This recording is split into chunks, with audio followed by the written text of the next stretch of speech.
Hello everyone, आप सभी का स्वागत है। जैसा कि मैंने टाइम एंड वर्क के 2 सेशन ऑलरेडी करवा दिए हैं और दोनों ही सेशंस में बहुत ही इंटरेस्टिंग क्वेश्चंस और बहुत ही इंटरेस्टिंग कॉन्सेप्ट मैंने डिस्कस किए हैं। एग्जाम पॉइंट ऑफ व्यू से ये सेशंस तुम्हारे लिए बहुत इंपॉर्टेंट होने वाले हैं। तो जिन्होंने भी 2 सेशंस नहीं देखे वो एक बार उनको भी ट्राई करें, उनमें जो क्वेश्चन हैं उनको ट्राई करें। और जैसा मैं हमेशा बोलता हूँ क्लासेस स्टार्ट करने से पहले कि भाई ये क्वेश्चन तुम्हारे सामने है, वीडियो पॉज करो, एक बार इस क्वेश्चन को सॉल्व करो, फिर दोबारा से सॉल्यूशन के ऊपर आना। ठीक है, तो हम स्टार्ट करते हैं। देखो क्या कह रहा है क्वेश्चन।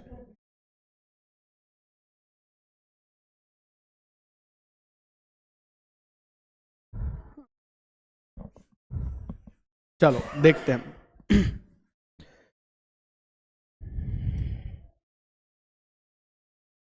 देखो क्या कह रहा है पहला क्वेश्चन, बहुत ध्यान से समझते हैं भाई।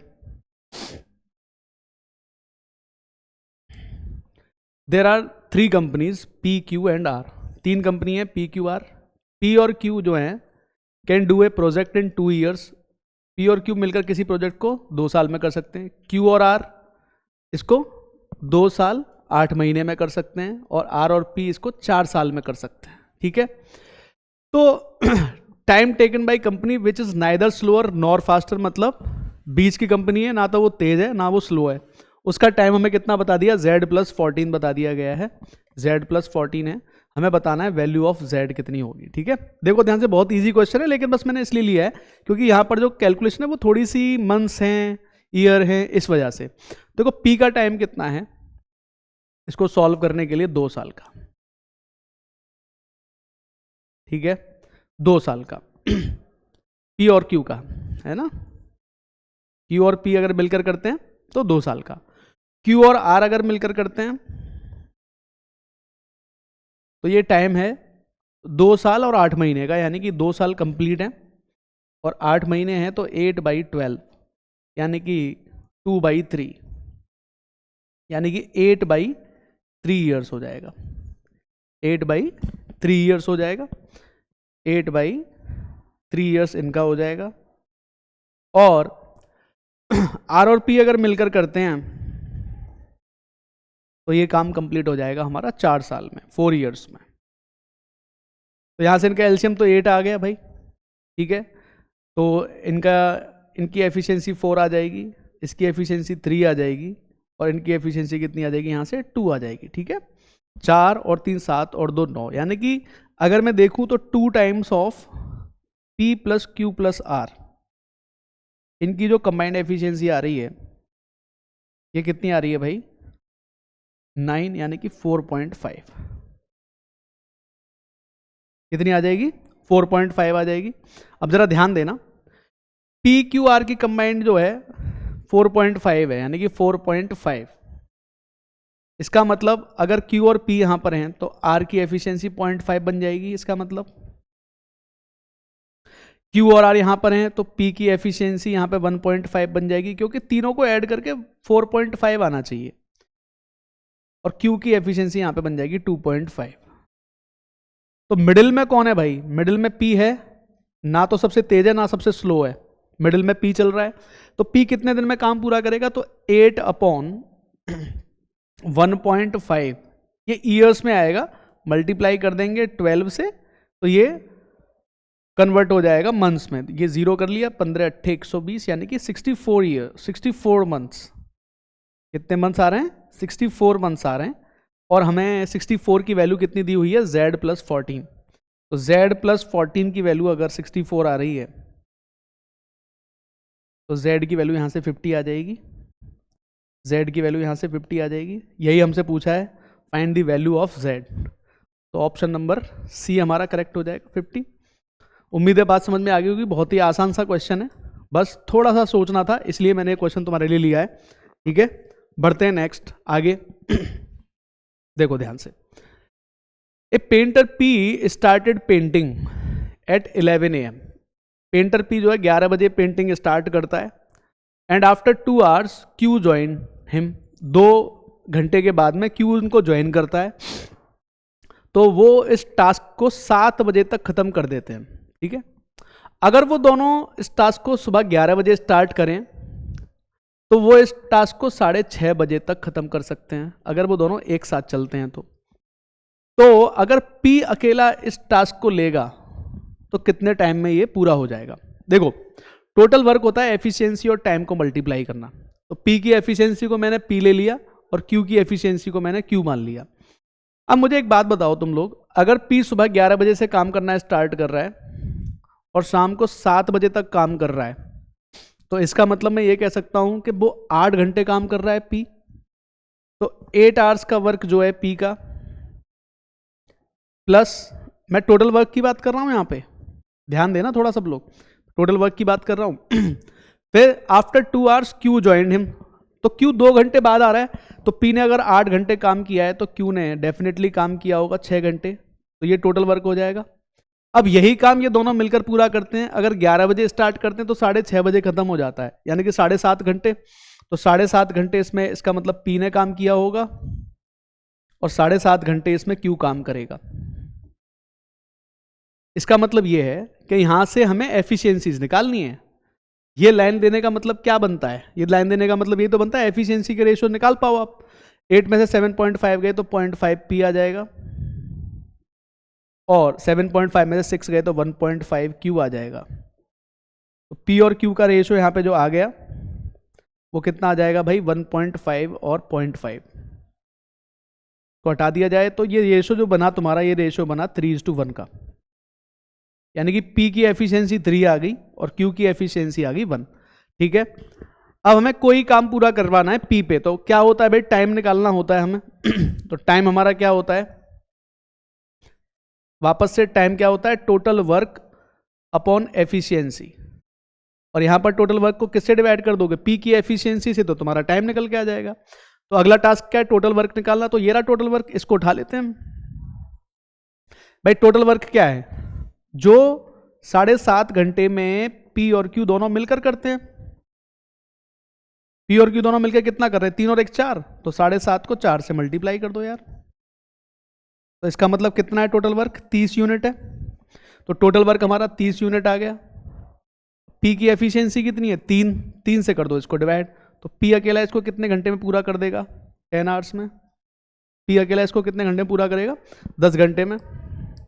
तो 10 घंटे में काम पूरा हो जाएगा हमारा। ठीक है, आई बात यहां तक समझ में सब लोगों को? ठीक है, बहुत ही आसान सा क्वेश्चन है, लेकिन अगेन मैंने बोला थोड़ा सा ट्रिकी है।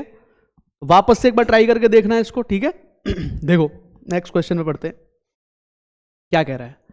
Time taken by Appu to finish a job is thrice as that of Pappu. ये बात हमेशा याद रखनी है जब भी आप टाइम एंड वर्क के क्वेश्चन सॉल्व करो, तो टाइम का और एफिशिएंसी का जो इन्वर्स रिलेशन होता है, इसको हमेशा दिमाग में बिठा के रखना, क्योंकि यही लास्ट तक चलता रहेगा। तो टाइम अगर पप्पू को 3 गुना लग रहा है तो उसकी एफिशिएंसी 1/3 है, इसका मतलब। ठीक है, while time taken by Pappu and Chappu together to finish the job is 25% as that of Appu to finish the job. ठीक है, and time taken by Appu to finish the job is 12 days more than time taken by all 3 persons together to complete the job. Find time taken by चप्पू alone to finish the job. तो सारा का सारा दारोमदार ratio पे टिका हुआ है। अगर रेशो मैंने सही क्रैक कर लिए तो आंसर भी सही आ जाएगा तुम्हारा। देखो ध्यान से, अगर मैं अप्पू का टाइम और पप्पू के टाइम की कंपैरिजन करूं, यानी कि अप्पू का टाइम और पप्पू के टाइम का कंपैरिजन अगर मैं करूं, तो बताओ जरा मुझे। Time taken by Appu to finish the job is thrice as that of Pappu, यानी कि पप्पू अगर 1 दिन में काम पूरा करेगा तो अप्पू करेगा इसको 3 दिन में। तो पहला रेशो क्या मिल गया मुझे? 3:1 का। ठीक है, दूसरे पे आ जाओ। पप्पू एंड चप्पू टुगेदर कितना काम परसेंट टाइम लेते हैं अप्पू के अकेले का? 25%। यानी कि कहने का मतलब ये है कि अप्पू का जो टाइम है और पप्पू और चप्पू दोनों का जो टाइम है, ये अप्पू के टाइम का 25% है। यानी कि अगर ये 4 दिन लेगा तो इसका 25% लेंगे, यानी कि ये इनका टाइम आ गया भाई। अब देखो कितने आसानी के साथ तुम इसको सॉल्व कर सकते हो। तुम्हें बस ये रेशो सॉल्व करना है पहले तो। ठीक है, रेशो सॉल्व करने के लिए मैं क्या करूं, देखो ध्यान से, इसकी एफिशिएंसी देखो कितनी आ रही है। ये इसका टाइम का रेशो कितना है? 3:1 और ये 4। यहाँ पे मैं कितने से मल्टीप्लाई करता हूँ? 3 से, क्योंकि अप्पू दोनों में कॉमन है। और यहां पर मैं कितने से मल्टीप्लाई करता हूं, तो ये बनेगी 12 और 4 का, और ये बनेगा 12 और 3 का। ये कितने का बनेगा, 12 और 3 का, ठीक है। ओके, अप्पू का जो टाइम है thrice as that of Pappu, ठीक है, and time taken by Pappu and Chappu together to finish the job is 25% as that of Appu to finish the, इसका 25% है, ये भी ठीक है हमारा, ठीक है। तो ये टाइम के रेशियो बन के हमारे सामने आ गए, ठीक है। यानी कि अगर मैं आप लोगों से कहूं कि भाई अप्पू का टाइम जो है, अप्पू के एफिशिएंसी और पप्पू की एफिशिएंसी का रेशियो अगर मैं आप लोगों से कहूं, तो ये एफिशिएंसी का रेशियो इसका कितना बनता भाई, 1:3 बन जाता, ठीक है। और यहां पर अगर मैं कहता कि अप्पू की एफिशिएंसी का और पप्पू और चप्पू दोनों की एफिशिएंसी का रेशियो कितना बनता, तो ये रेशियो हमारा कितना बन के आ जाता, 1:4 आ जाता। तो यहां से काम और आसान हो जाता। क्यों आसान हो जाता, पप्पू की एफिशिएंसी 3 होती, अप्पू की 1 है, तो पप्पू की एफिशिएंसी अगर 3 है तो चप्पू की यहां से कितनी निकल के आ जाती, 1 निकल के आ जाती, बस। अब ये कह रहा है कि time taken by Appu to finish the job is 12 days more than time taken by all 3 persons to complete the job. तो भाई जो भी टाइम लगता है अप्पू को फिनिश करने में, ठीक है, और इन तीनों को फिनिश करने में जो टाइम लगता है उसमें 12 दिन का फर्क है। तो देखो मैं क्या करने वाला हूं, यहां पे ध्यान देना, अप्पू की एफिशिएंसी जो है और तीनों की एफिशिएंसी जो है, अप्पू की एफिशिएंसी, पप्पू की एफिशिएंसी और चप्पू की एफिशिएंसी, बहुत ध्यान से समझना भाई पॉइंट्स को, इसका रेशियो देखो कितना आएगा। तो अप्पू की एफिशिएंसी कितनी है, 1 है, और इन तीनों की मिला के कितनी आ जाएगी, 4 और 1 5, ठीक। इसका मतलब अप्पू का जो टाइम होगा और अप्पू पप्पू और चप्पू तीनों का कंबाइंड टाइम जो होगा उसका रेशियो कितना आना चाहिए भाई, 5 और 1 का आना चाहिए क्या, 5 और 1 आ जाएगा। इसका कोई अहमियत नहीं है, पहले वाले पॉइंट को नहीं ले रहा मैं, इसी को ले रहा हूं, ठीक है। आप मुझे बताओ इन दोनों के टाइम में कितने का फर्क है, यहां लिख लेता हूं मैं, अप्पू का टाइम और अप्पू पप्पू और चप्पू तीनों का, इसका रेशियो कितना दे रखा है मैं, 5:1। कितने का फर्क है भाई, 4 का, और वैसे कितने दिन ज्यादा लेता है, 12 दिन, तो 4 की वैल्यू 12 दिन आ गई। पूछा क्या है, find the time taken by Chappu alone to finish the work, Chappu को अकेले काम फिनिश करने में कितना टाइम लगेगा। तो 1 की वैल्यू कितनी आ जाएगी भाई, यहां से 3 आ जाएगी, तो 5 की वैल्यू कितनी आ जाएगी, यहां से 15 आ जाएगी, 5 की वैल्यू कितनी आ गई, यहां से 15 दिन आ गए। तो अप्पू इस काम को 15 दिन में पूरा करता है, तो देखो यहां पर चप्पू का टाइम निकाल देते हैं। तो अप्पू इस काम को कितने दिन में, 15 दिन में पूरा कर रहा है। अप्पू की एफिशिएंसी कितनी है, 1, यही काम मुझे किस पे पूरा कराना है, चप्पू पे, चप्पू की एफिशिएंसी भी कितनी है, 1, तो हमारा आंसर कितना आ जाएगा भाई, 15 दिन आएगा कि नहीं आएगा बताओ, ठीक है, 15 days, ठीक। यहां करने की आवश्यकता नहीं है कुछ भी, एफिशिएंसी पे लेके कर देंगे हम लोग, ठीक है, इसका कोई मतलब नहीं बनता, ठीक है, पर फिर भी मैंने इसलिए तुमको समझाने के लिए थोड़ा लिख दिया है। दोबारा से लिख देता हूं मैं ये चीज, जिससे कि तुम्हें लिखने में आसानी रहेगी। ये टाइम का रेशियो था, ये रेशियो कितना आ जाएगा, ये 3 गुना समय लेता है, तो ये 1 है, तो ये 3 हो जाएगा। एक तो ये रेशियो था हमारा, एक दूसरा रेशियो हमारा क्या था कि अप्पू का टाइम था और पप्पू और चप्पू का कंबाइंड टाइम था, इसका रेशियो था हमारा, ये रेशियो हमारा कितना था, 4:1 का था।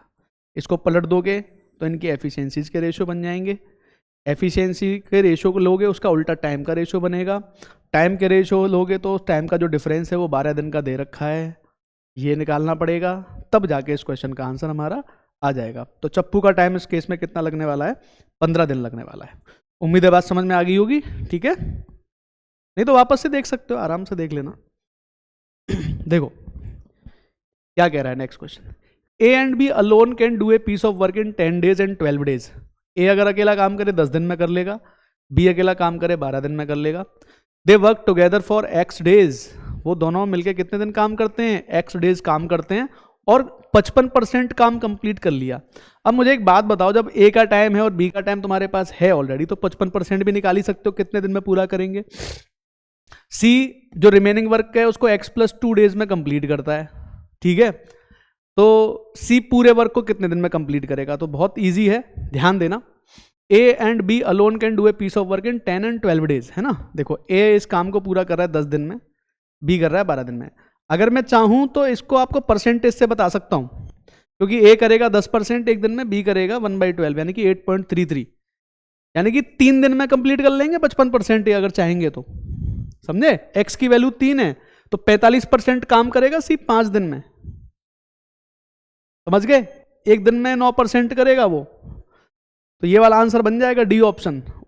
ओरली सॉल्व करवा सकता हूं मैं, लेकिन ओरली से पहले इसके कॉन्सेप्ट को समझने की कोशिश करना, है ना। पहले समझते हैं इसको, बेसिक पे मैं लेके चलता हूं, फिर परसेंटेज पे समझा दूंगा तुमको एक बार। इसका एलसीएम कितना आएगा 60, इसकी एफिशिएंसी 6 आ जाएगी, इसकी एफिशिएंसी 5 आ जाएगी, ठीक है।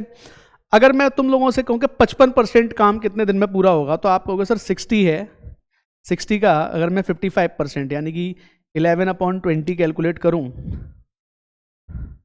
यानी कि ये 33 यूनिट्स की बात हो रही है। ये 55% वर्क है। अब ए और बी अगर इसको करेंगे तो एक्स की वैल्यू निकाल दो भाई। 33 यूनिट्स को कंप्लीट करते हैं, दोनों मिलकर कितना करते हैं 11, यानी कि एक्स की वैल्यू 3 आ गई कि नहीं आ गई। तो बाकी काम कितना बचा तुम्हारा 45%। अब 45% को पूरा करने के लिए सी को लग रहे हैं x+2 डेज।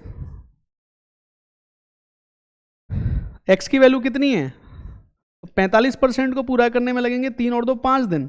तो सी अगर इसको 100% को पूरा करेगा तो कितने दिन में पूरा करेगा भाई, तो 5/45 इंटू 100 कर लो इसको, तो 5 से ये 9 बार गया, तो हमारा आंसर कितना आ जाएगा 100/9 डेज। तो एक तो तरीका ये है कि मैं बेसिक पे तुमको लेके जाऊं, या एक थोड़ा ओरली सोच लो इसको। देखो ध्यान से, अगर ए कोई काम 10 दिनों में पूरा कर रहा है तो एक दिन में कितना करेगा 1/10 पार्ट, यानी कि 10%। बी इस काम को अगर 12 दिन में पूरा कर रहा है तो एक दिन में 1/12 यानी कि 8.33%, यानी कि दोनों अगर एक साथ मिलकर काम करते तो एक दिन में 18.33% काम करते हैं, यानी कि 55% के लिए इन्हें 3 दिन काम करना पड़ेगा। तो एक्स की वैल्यू तुम ओरली निकाल पाओगे फिर, तो एक्स की वैल्यू 3 आ गई यहां से। तो बाकी का जो 45% वर्क है, 45% कितना होता है 9/20, तो 9 पार्ट सी कर रहा है 5 दिन में, तो 20 पार्ट कितने में करेगा, तो 5/9 इंटू 20, यानी कि 100/9 डेज में कर लेगा सी। दैट्स इट, आराम से तुम्हारा आंसर आ जाएगा। मैंने तो पहले ही बता दिया था तुमको, सेकंड्स में सॉल्व हो गया क्वेश्चन, ठीक है। चलो एक क्वेश्चन और ट्राई करते हैं। देखो ध्यान से, क्या कह रहा है ये कि अभी अनु और अजय किसी काम को 38 दिन में कर सकता है, ये 57 दिनों में कर सकता है, ये x डेज में कर सकता है। They started the work together and after 6 days, 6 दिन के बाद में अभी लेफ्ट द वर्क, अभी ने वर्क छोड़ दिया। अनु और Ajay together complete the remaining work in 6 days, इन्होंने बाकी का काम 6 दिन में पूरा किया। Then find the value of x। तो मुझे एक बात बताओ छोटी सी, अगर मुझे वैल्यू ऑफ x निकालनी है तो क्यों ना मैं ऑप्शन ट्राई करके स्टार्ट कर दूं। अगर मैं ऑप्शन ट्राई करूं तो क्या मेरा आंसर आ सकता है, 38 है, 57 दे रखा है वहां पे, तो मैं क्या ऑप्शन ट्राई करूं, ठीक है। फिर तीनों का एलसीएम निकाला जाएगा। 6 दिन के बाद इसने काम छोड़ दिया, तो अभी अनु और अजय ने 12 दिन काम किया होगा टोटल, और अभी 6 दिन काम करके चला गया, ठीक है, समझे। इन तीनों ने मिलकर 6 दिन काम किया है, बाकी 6 दिन काम किया है अनु और अजय ने मिलके। तो कोई भी ऑप्शन जो तुम्हें लगता है तुम उठा सकते हो, लेकिन ऑप्शन उठाओगे थोड़ा सा सोचना पड़ेगा भाई, ठीक है। तो मैं क्या करूं अब, तो कुछ मत करो, अगर तुम्हें सॉल्व करना है तो पूरा सॉल्व लेते हैं। एक तरफ अभी ले लिया मैंने, एक तरफ अनु ले लिया मैंने, एक तरफ मैंने अजय ले लिया।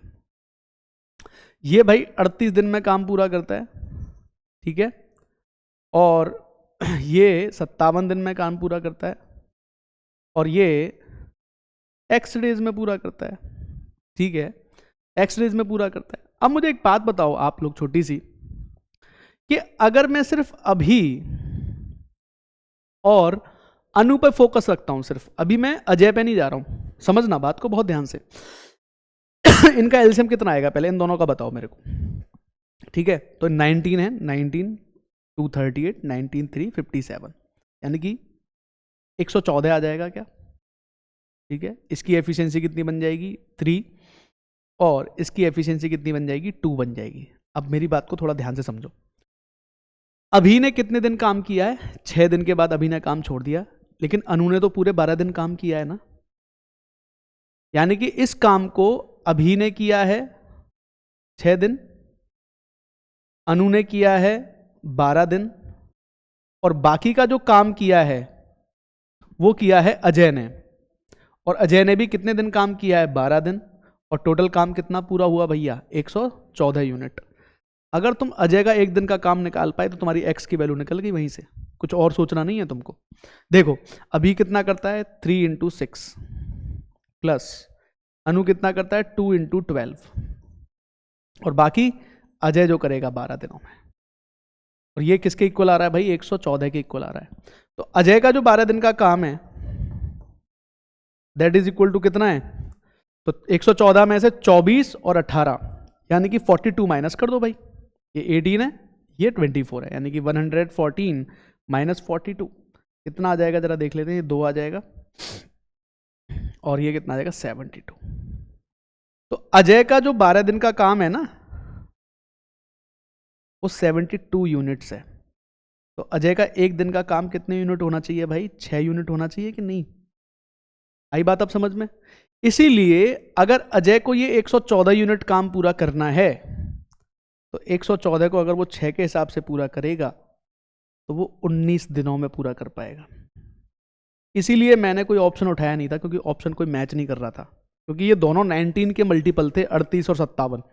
अगर दो 19 के मल्टीपल हैं तो तीसरा भी डेफिनेटली 19 का मल्टीपल होने के चांस बन रहे थे 95%। तो मैंने कहा चलो इसको फिर दूसरे तरीके से सोचते हैं। जब मैंने दूसरे तरीके से इसको सोचा तो देखो आंसर 19 ही निकल के आया है कि नहीं निकल के आया। और 19 का कोई मल्टीपल इन लोगों ने यहाँ पे नहीं दिया हुआ था, नो मल्टीपल, कोई मल्टीपल यहाँ पे नहीं दिया हुआ था। तो है ना देखो इंपॉर्टेंट मामला। ठीक है, एक बार देख लेना सारे क्वेश्चंस को, पॉज करना, ट्राई करके देखना खुद से, फिर देखना सॉल्यूशन किस तरीके से मैंने किया है। ठीक है, thank you so much, thank you.